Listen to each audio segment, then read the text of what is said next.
I want to turn to the war between Israel and Hamas in Gaza. What is your view of it? Prosecutors in Romania have filed formal charges against the controversial influencer Andrew Tate. Including you. Yeah. You told people Yes. they You know should why? have the vaccine. You know why? If they don't have it, they shouldn't leave their house. You know why? Because at the time, This investigation has taken 6 months to complete. They have been in detention or under house arrest for... Why do you say the birds? Are the accusations realistic? Andrew Tate has returned to Talk TV's Uncensored for the second part of his explosive interview with Piers Morgan. The controversial social media celebrity met down with Morgan on Monday, 20 November, and the two of them talked conspiracy theories, misogyny, and feminism, with the former even making claims that he is a feminist himself. Following allegations that they organized a criminal organization with the intent to sexually exploit women, Tate and his brother Tristan are currently awaiting trial. They both assert that the claims are false. I was in my London studio, and 8 days after that, you got arrested.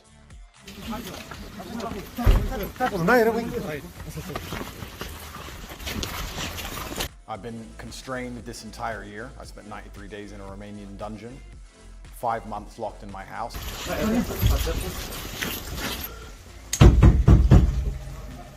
The moment you got arrested, it was all pretty dramatic. The video came out, the world saw it, a lot of people smashing. Why do you say the birds? Are the accusations realistic? And now I'm restrained within the country of Romania. So it's certainly been a turbulent time. Tate at one point put the blame for his arrest on something that he referred to as the Matrix. He referred to it as a standard playbook for people who speak up against power, and went on to say that it was because he voiced his views regarding the coronavirus pandemic and the conflict in Ukraine. Although he had tears that ran down his face, the former boxer refused to accept that he sobbed while he was serving his 3-month sentence in jail, despite the fact that he had tears that ran down his face. During the second part of the conversation, Tate shared his opinions on the fight between Hamas and Israel, his thoughts on Ben Shapiro, and the reasons why he believes Shapiro was thrown behind bars. Morgan was also able to get a few words in with his brother Tristan. Here are the key takeaways from the interview. The Hamas Israel War. In a recent interview, controversial social media personality Andrew Tate expressed strong views on the Israeli-Palestinian conflict, claiming that Israel is engaged in genocide against the Palestinians. When questioned by Piers Morgan, who pushed back on this assertion, Tate suggested that media outlets, including Morgan's employers, might be suppressing information. When Morgan criticized Tate for making a tasteless joke about the alleged beheading of babies, Tate defended himself, stating that he was highlighting the media's tendency to spread misinformation. Despite claiming not to take sides, Tate characterized Israel's actions as abhorrent and genocidal. This exchange reveals the intensity of opinions surrounding the Israeli-Palestinian conflict and the challenges of discussing such sensitive topics. I want to turn to the war between Israel and Hamas in Gaza. What is your view of it? When you were arrested, you don't speak any Romanian at Zero. all, and they didn't speak English to you. I think when you call it a war, you're doing a disservice to the people who are having their limbs every single day supporting us, and they understand that we're not the first affluent, wealthy men who have been unfairly attacked. It doesn't matter which side of the political spectrum you fall on when you observe a genocide in front of your very eyes. I was arrested on the 27th of December, so because of Christmas and New Year's and other problems, they couldn't even translate my paperwork for 2 weeks. Well, then it seems like your bosses are not allowing you to know it. What do you perhaps. think of what Hamas did on October the 7th? Why are you starting the story in the middle? Tate's accusations of genocide against Israel and his insinuations about media censorship highlight the polarized nature of public discourse on this issue. Morgan's pushback and criticism of Tate's humor underscore the difficulty in maintaining a respectful and nuanced conversation, particularly when dealing with such emotionally charged topics. Tate's refusal to justify Hamas attacks on October 7th and his acknowledgement that nothing justifies actions before that date reflect a complex and multifaceted understanding of the conflict. However, his overall stance condemning Israel's actions and accusing them of genocide adds another layer to the ongoing debate about the Israeli-Palestinian conflict. In jail because of oppression. In a heated exchange during the interview, Tate asserted that he was incarcerated in a Romanian jail due to his outspoken stance against oppression. However, Piers Morgan swiftly countered, stating that Tate was in jail because of serious physical crime accusations. Tate maintained his position, doubling down on the claim that the accusations against him were a consequence of his success in speaking the truth. The exchange sheds light on the complexity surrounding allegations, public perception, and the intertwining of personal beliefs with legal matters.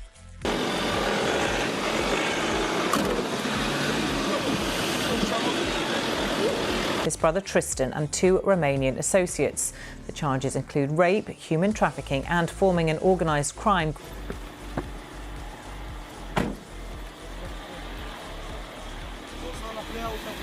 As well as illegally accessing a computer system and violence against one of the alleged victims. I knew I was on my second life. I kept saying it. I knew it was coming. I didn't know the bullshit reason they'd use, but I found out once I was in a cell. Regardless of what the mainstream media keeps saying and the lies they try and purport, we get tens of thousands of messages from people. This investigation has taken 6 months to complete. They have been in detention or under house arrest for... This confrontation not only underscores the contentious nature of Tate's legal situation, but also highlights the broader challenge of navigating discussions about the intersection of activism, personal conduct, and legal consequences. The clash between Tate and Morgan encapsulates the difficulty in separating personal beliefs from legal realities, especially in cases where individuals assert a connection between their advocacy and the legal actions taken against them. The claim that Tate's accusations were a result of speaking out against oppression adds another layer to the narrative, presenting a narrative where the outspoken personality sees himself as a target due to his activism. Morgan's response, however, brings attention to the legal gravity of the accusations, emphasizing the need for a balanced and nuanced understanding of such situations. I'd like to say a massive thank you to all the supporters we have around the world.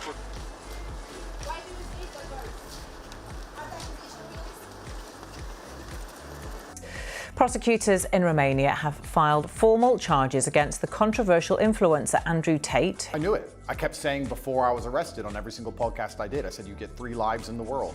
The first life, they're going to cancel you. The Matrix has attacked me.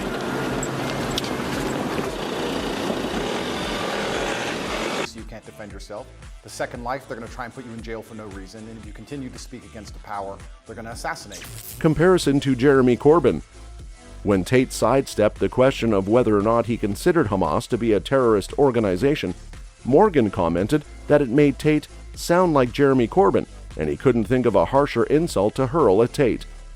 Tate responded by laughing at Morgan's comment. He eventually responded, "Hamas is one team's freedom fighter, and they're deemed a terrorist group. I think that if you lock people in an open-air prison and steal their land, they're going to retaliate." Tate repeated that one team's terrorist is another team's freedom fighter, and he meant it. Muslims as individual people. Tate criticized Morgan's framing of events in Gaza, arguing that it minimized the human impact. Tate aimed to shift the conversation from abstract figures to the real human consequences of conflicts. Morgan, however, responded by asserting that he thinks of Muslims and Palestinians as individuals, countering the notion that his perspective was solely driven by numbers and statistics. This exchange highlights the challenge of discussing sensitive topics like conflicts in a way that acknowledges the individual experiences and humanity of those involved, as well as the importance of recognizing diverse perspectives within any group, including Muslims and Palestinians. I'm now asking you specifically about Hamas. I cannot professionally answer that question without talking about the context that led up to October 7th. I could read human trafficking, I understood, but I was like, human trafficking who, when, what? None of this makes sense. Exact point. So you're talking to a man. I don't know what answer you expect from me, because let's forget the fact that I'm a Muslim. You're talking to a man. I also want to give a very special thanks to Romania and the Romanian people. The number of Romanian people who send me messages of support is absolutely fantastic. Let's forget the fact that I'm a Muslim. You're talking to a man who is fighting oppression to the best of his ability. Well, we'll come to what you've been accused of. It's more serious than the way you categorized it, but we'll come to that.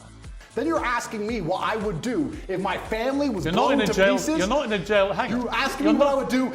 The confrontation between Tate and Morgan exposes the struggle to strike a balance between acknowledging the broader context and appreciating the personal, human dimensions of complex geopolitical issues. Tate calls Jordan Peterson hypocritical.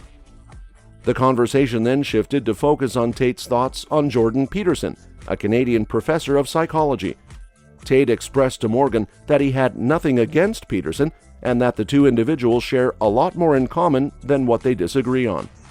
Tate went on to remark that he thought it was a bit disingenuous and hypocritical that he speaks of mental strength and then ends up addicted to an antidepressant. Tate made this statement in response to Peterson's claim that he had mental strength. He continued by saying, "I've been through worse than he's been through, and I didn't take a single drug." Tate did admit that he was disturbed by Peterson's tweet from October 7, in which he wrote, "Give him hell at Netanyahu." Tate said that he was appalled by the remark. When will we ever learn?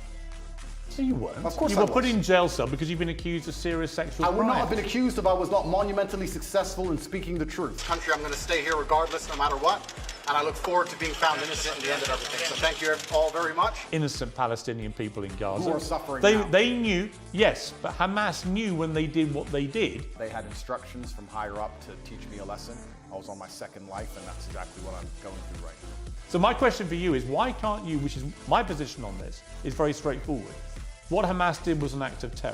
Including you. Yeah. You told people Yes. they You know should why? have the vaccine. You know why? If they don't have it, they shouldn't leave their house. You know why? Because at the time, You lock people in an open-air prison and steal their land, they're going to retaliate. so they're not a terror group. I think they're going to retaliate. They're not a terror group. Short man syndrome. Ben Shapiro, who suffers from the condition known as short man syndrome, has been wrong on basically every single issue you can name.